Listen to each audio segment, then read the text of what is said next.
Greetings, citizens, and welcome back to the Hidden Dagger Inn. Steven has openly said that Archeage is his favorite MMORPG of all time, and we also know while making this game that Steven has also never been shy about pulling ideas from games that he loves, i.e. sports fishing, then trying to improve on them. Ashes of Creation is basically built on that philosophy. We have nodes, we have caravans, mayors, and node wars and sieges, and they all exist because static worlds fail to create long-term engagement. That's why Ashes wants player action to really matter. Which is why in today's video that I want to talk to you about one system in particular where, in my opinion at least, Ashes may be currently missing the mark. And that specific system is their land-based lawless zones, which in this phase at least have been awful hard to find. They still exist, but definitely hard to find. Ashes of Creation obviously is still in development. Systems are still evolving. Nothing feels fully locked in unless it's part of Steven's core vision. And judging by how non-existent or lightly implemented lawless zones have been in this particular phase, it's hard not to feel that the team themselves may still be uncertain about its final form. And that uncertainty creates opportunity. Because while experimentation is healthy, of course, some game mechanic systems are already rock solid, proven over the years by player behavior, and Archeage's land map conflict system is one of them. The intention behind their land-based lawless system was pretty clear. It was supposed to be more high risk, you'd get more reward, and give you a little bit more player freedom. But especially in last phase, in practice, it tended to create the opposite effect. Previously, areas like the Highwayman Hills or Ruins of Civilian were marked with a purple circle around it when it became lawless. Players would automatically become a combatant when they entered this area.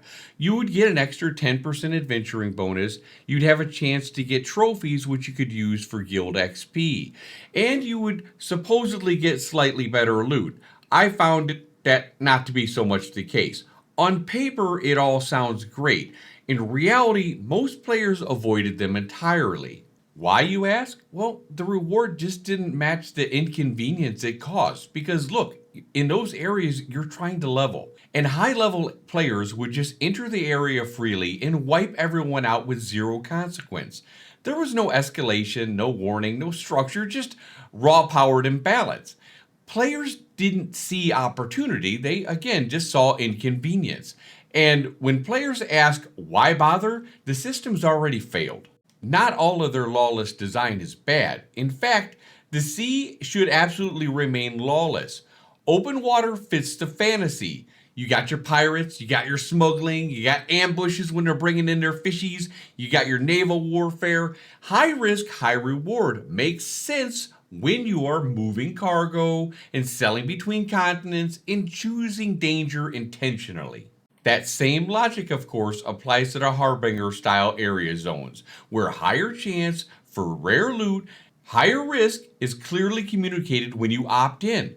Lawlessness works when players choose it. It does not work when it's randomly attached to land-based points of interest that really are meant to support leveling gameplay.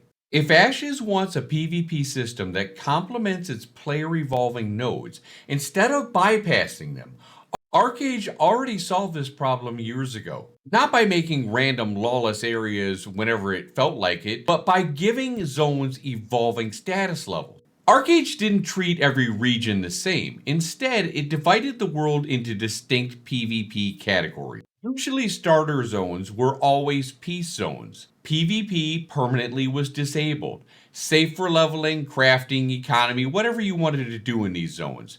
These zones created stability, and stability created value elsewhere. Then you would have your always war zones. Now, these were usually endgame or frontier regions. PvP at these points were always enabled. No ambiguity, no surprise. You knew what you were getting into the second you ported into it. And lastly, you had the rotating conflict zones, which in my opinion was my favorite, the way they designed it. It's really the heart of the system. And the way it worked was the majority of the world existed in this framework. These zones cycled through peace, tension, conflict, war, and then back to peace. Not everything was always dangerous, but nothing stayed safe forever. How the rotating peace system worked was when a war was over, it would then go to peace for like 2 to 3 hours. Players would time this up and then be able to safely have their packs ready to go to take to the other zone safely. This was really important for PvE players who were adverse to PvP. And this makes sense since Ashes of Creation aims to be a PvX game. Look, guys, we need PvE players. They are important for crafting and gathering an economy. It also will bring more players to the game. So it is good to have both. I know that Steven has said that the game is not for everybody, and I don't believe it is. But there are a certain number of people that like to do everything, but maybe they don't feel like doing it that day. This would be a great system for them. Also, in peace times, especially in Archeage, when Halcyona would go to wartime, it was not a great time to quest. So if you were leveling up or doing a POI or whatever you were doing, it was probably smart to go ahead and go somewhere else and then go back during peacetime. This gave you a chance to complete what you wanted to do in that area in a safe, efficient manner. Now, when peace ended and you would start to see the bar go up of the tension level, as it would actively increase, so did the danger. It would happen through player kills or monster kills or quest completions, turn-ins from commerce, population density. One of the best parts about this system was through the periods of 1 to 5, levels 1 to 5, and then before it went to conflict, there was a level equalization. So if a high level player decided to attack you, which they could, but they rarely did because of this system, because they would often be at a disadvantage because your level 20 character often would be more powerful than their level 50 fully geared character, which was pretty crazy and it was awesome.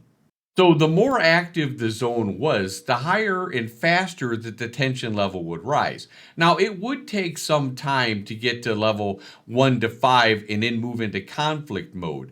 Conflict mode was in where you first started to get some honor points, which I'll talk about a little bit later. And then you would go ahead and earn those. You would not earn any honor or any reward for killing players before that. The conflict phase was important because even though it was short at around 10 minutes, it was a clear signal. If you don't want to fight, leave now. It was really good, crucial design choice, and it respected the player agency. And then, of course, you guessed it, you move into wartime once conflict period ends. It lasted for a few hours and then reverts back to peace. During the wartime, you get full honor points. Everybody is fair game. Trade packs, if you were to deliver them, you would get more money because you delivered it during wartime. So there was that more high risk, high reward mentality. And here's the next part of that, the part that a lot of players are missing. Players didn't avoid the PvP that came during wartime. They planned around it. And this leads me to my next point. PvP needs progression. The mouse needs some cheese to chase. The PvP that we do must reward our participation, not just the permission. Archeage, Dark Age of Camelot, and Warhammer Online all understood this. They offered honor points, realm ranks, realm points, renown, and PvP currencies, which could be used to improve stat points or obtain special abilities like Purge, or buy valuable enchanting charms. Having these kind of rewards and systems in place would even get the more PvE players willing to go on out because they could get a tangible reward, and then they'd be looking maybe not to solo PvP, but then group up with larger groups of players where they might feel safer, where they could obtain these rewards. So it's my hope that Ashes of Creation plans to do the same. Honor earned during conflict and war, PvP currency tied to objectives and participation, rewards and titles that create long-term identity, give players a reason to log in beyond the chaos. So as far as the land map system and the honor point system, Ashes of Creation doesn't need more PvP. It needs PvP that matters. Keep the seas lawless just like they're doing. Abandon any random lawless land zones other than the Harbinger. Adopt a structured, player-driven conflict map and reward PvP with progression players can chase. Archeage proved this system could work. Dark Age of Camelot proved this system could work with the renowned realm rank system. Ashes of Creation has a chance to evolve it into its own flavor. And there's still plenty of time left in development. This, in my eyes, could be one of the most impactful changes that Ashes of Creation could make to ensure that its world feels alive and just not dangerous. Make sure you guys are please leaving a comment below if you like this idea in this system or you have your own idea. Please put that below as well. This is the time we need to leave our feedback for them. It's important that they know how we feel. Thank you all for watching, and as always, may your caravans find safe passage. Take care all.